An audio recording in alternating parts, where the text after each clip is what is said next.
Okay, let's unpack this. We've received a really fascinating brief today. It takes this ancient wisdom and kind of puts it right next to modern ethical philosophy. It's quite a study in extremes. It really is a study in passion, I'd say. Our Mhm. sources are pulling from, the Bible, Hmm. looking at this character Elihu and his outbursts. Right, this dramatic intervention. Exactly. And using that intense emotion as a springboard for a deeper look at anger itself. Our mission really is to figure out that line between, let's say, righteous indignation and just, well, self-serving rage. Absolutely. And the core tension, it seems, is this idea of sound and silence. When you feel completely justified, totally in the right with your frustration, how should you actually express it?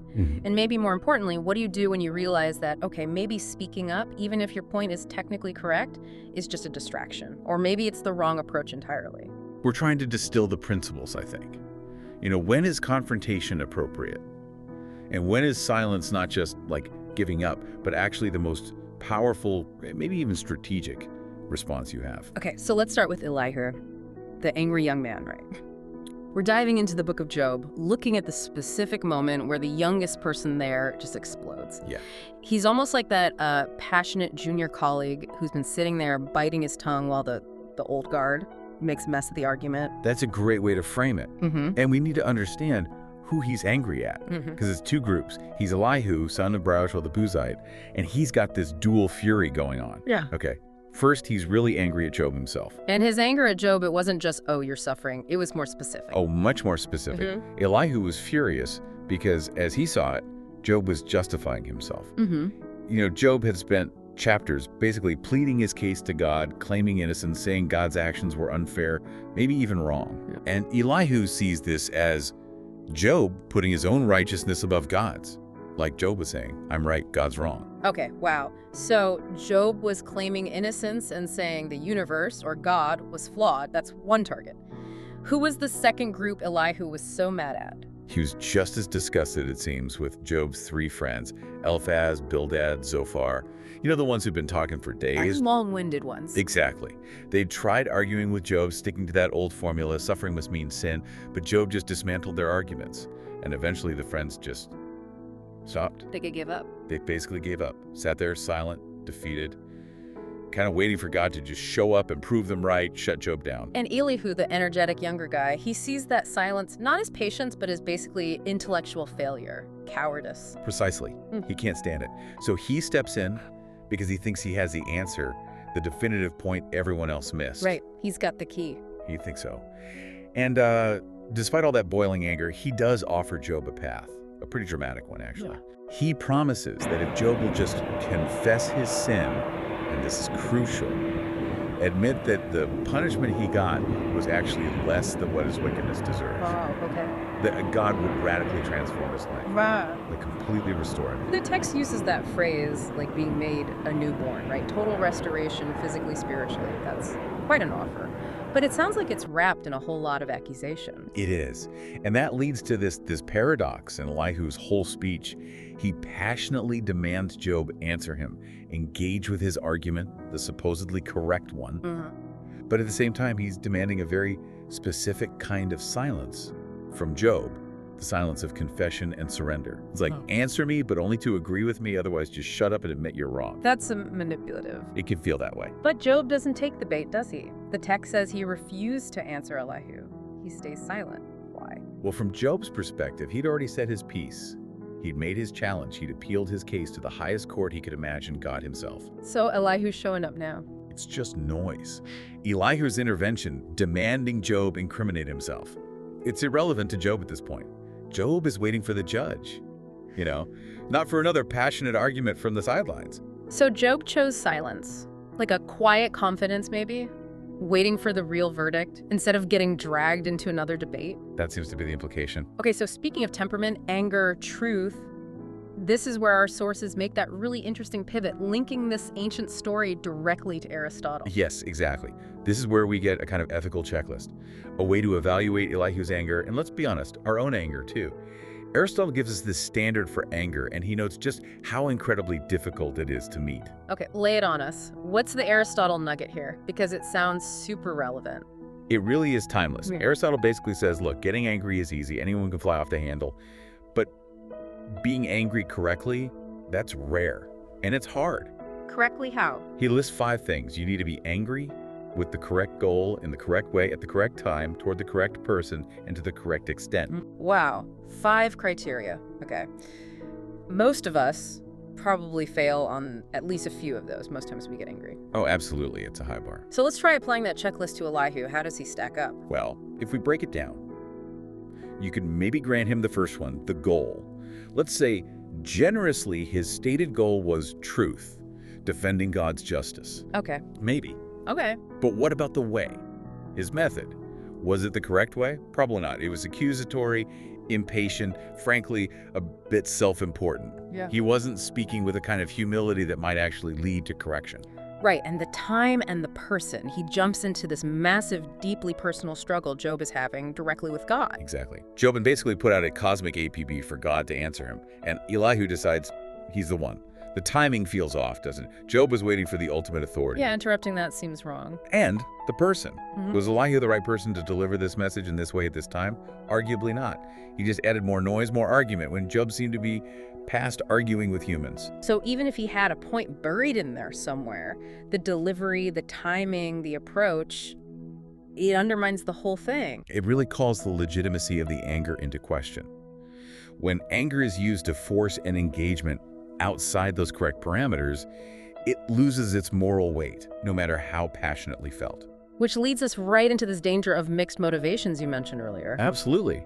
Because we often convince ourselves, don't we, that our anger is pure, 100% righteous. Yeah. But our sources distinguish between genuine righteous indignation, anger aimed impartially at injustice, and what they call the anger of personal desire, which is often just our ego wanting to be validated or wanting control. And the problem is those two things get tangled up all the time in real life. We take a kernel of truth, like, hey, this situation isn't fair, and we wrap it in, and therefore you need to acknowledge how I feel about it and agree with my assessment of your wrongdoing. That self-justification, it's such a trap.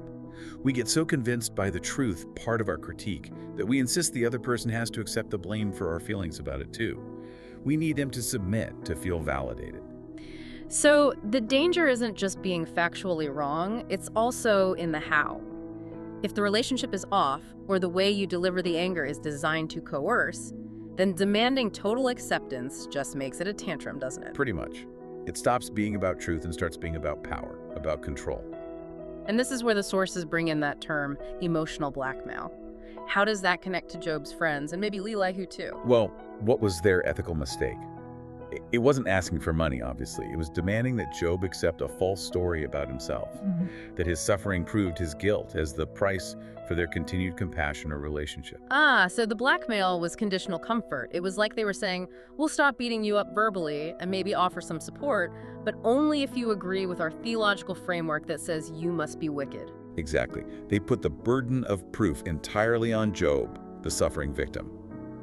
And when we do that, when we insist others must accept our version of blame, fueled by our emotional reaction, we're basically using our outrage to force compliance. Or confession. Or confession, yes. It's a perfect example of how not to communicate ethical concerns. And Elihu, for all his youthful energy, seems to fall right into that same basic pattern as the older friends he criticized. This whole issue of forcing your perspective, judging from the outside, it brings us to our final segment. There's a story used to illustrate this, right? How easily we get stuck in our own viewpoint. Yes, it's a really relatable anecdote, I think. It captures perfectly how we tend to judge what others have without really seeing the burdens that come with it. We see through the lens of our own situation. Okay, so what's the story? It involves 3 colleagues complaining about their jobs, comparing hardships. The first one, a worker, is complaining about civil servants getting unexpected time off, like typhoon days. And he's annoyed because those days off mean lost opportunities for him to work overtime and earn more money. He sees their benefit as his loss. Fair enough, from his perspective. Then the civil servant pushes back, admits, yeah, we get holidays, but complains they often don't get proper overtime pay like the private sector guy. Yeah. So those extra hours they work are just mandatory free labor, essentially. Okay, so they see the other side's benefit and feel deprived. Right. Then the third worker jumps in, maybe a bit exasperated, says, you're arguing about overtime and time off. I work 12 hours every day, 9 a.m. to 9 p.m., holidays or not.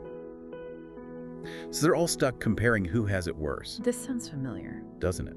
And then, the story goes, they all kind of fall silent and look over at the pastor, or clergy member, who's part of their group. The assumption being the pastor has it easy. Exactly. They're looking at him like he's just chilling in the parsonage, quiet life, while they're all out there struggling. But the pastor's response is the key here, right? It is.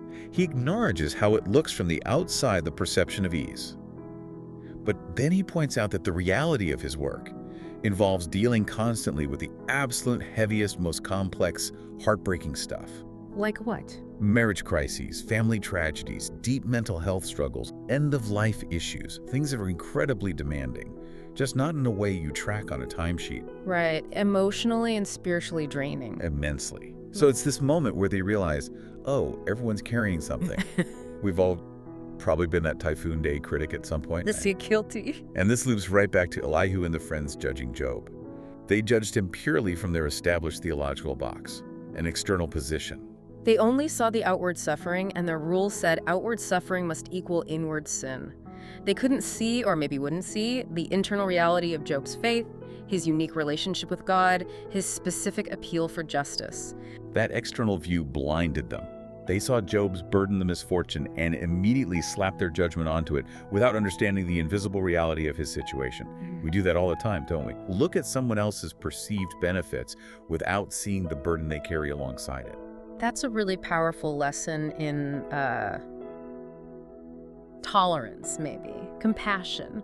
Just realizing our knowledge is always incomplete when we're only looking through the lens of our own experience. It definitely encourages a bit of humility before we launch our next perfectly righteous verbal missile. So to wrap up this deep dive then, we've looked at Elihu's passion raw, maybe well-intentioned in part, but ultimately flawed in its delivery.